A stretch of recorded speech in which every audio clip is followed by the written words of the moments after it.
Kembali lagi pada video kali ini, yaitu tentang belajar pemrograman C dasar. Pada kesempatan pertama ini saya akan memberikan pemaparan mengenai bahasa pemrograman C. Yang pertama adalah sejarah singkatnya, yaitu ini bahasa yang dikembangkan oleh Dennis M. Ritchie dan juga Brian W. Kernighan pada awal tahun 1970-an. Bahasa pemrograman ini populer karena pada saat itu digunakan untuk mengembangkan sistem operasi Unix. Adapun beberapa standar dalam bahasa pemrograman C, yaitu adalah ANSI C, kemudian ada GNU Coding Standard, definisi AT&T untuk Superset C dan C++, Microsoft C, serta Quick C. Kemudian mengapa kita harus mempelajari bahasa C ini sendiri? Itu dikarenakan dia memiliki kelebihan, yaitu bisa digunakan untuk membuat sebuah aplikasi, membuat serta mengembangkan sistem operasi. Kemudian bahasa pemrograman yang paling dekat dengan perangkat keras, misalnya untuk kontrol peralatan. Adapun bahasa ini itu bisa dijadikan dasar bagi seseorang yang ingin atau baru mempelajari bahasa pemrograman. Karena apabila menguasai bahasa pemrograman C, akan lebih mudah untuk belajar bahasa pemrograman yang lainnya. Karena konsep dari bahasa pemrograman C ini sangat mirip dengan bahasa pemrograman yang ada sekarang. Kemudian bahasa yang kuat dan efisien, serta bahasa yang portable.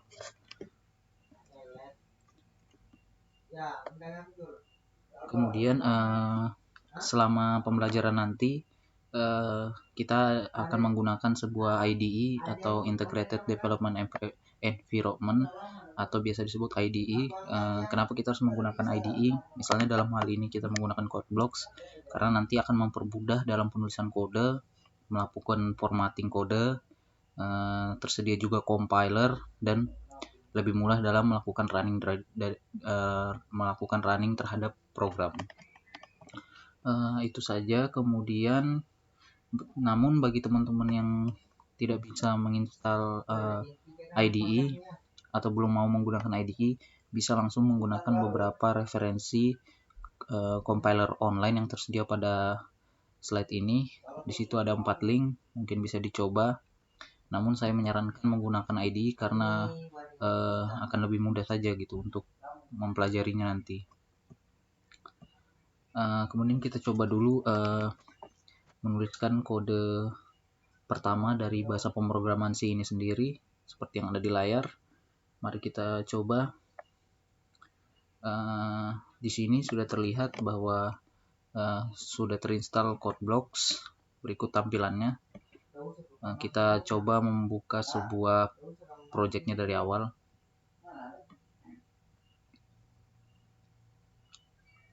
Nah, kita pilih file yang berekstensi .c. Nah, kodenya sudah kita tulis seperti berikut. Maksudnya adalah sebagai berikut. Untuk yang include stdio.h ini serta stdlib.h ini, itu maksudnya adalah beberapa library yang diimport yang terdapat di dalam bahasa C yang memungkinkan kita untuk melakukan operasi input-output yang ada pada bahasa pemrograman C. Kemudian ada ent main, yang artinya di sini adalah bagian utama dari kode, di mana di dalam ent main ini program akan dijalankan. Jadi apapun yang kita tulis di dalam sini akan dijalankan oleh ent main. Nah, misalnya contoh ada printf hello world, kemudian ada return 0. Nah, ini maksudnya adalah untuk yang printf ini kita menginstruksikan kepada komputer melalui bahasa C untuk melakukan pencetakan terhadap hello world, artinya menampilkan string hello world. Kemudian return 0 adalah nilai kembaliannya, yaitu di mana di sini program akan berhenti.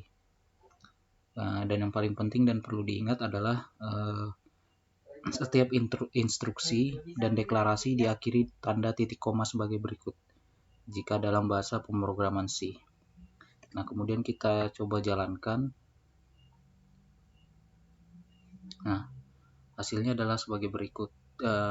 Akan muncul pop-up bahwa program telah di-build dan di-compile sehingga menjalankan tulisan atau menampilkan tulisan hello world.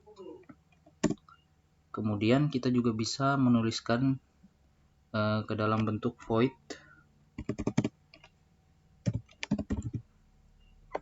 di mana void ini sendiri tidak perlu nilai kembalian, alias kita tidak perlu menggunakan return 0.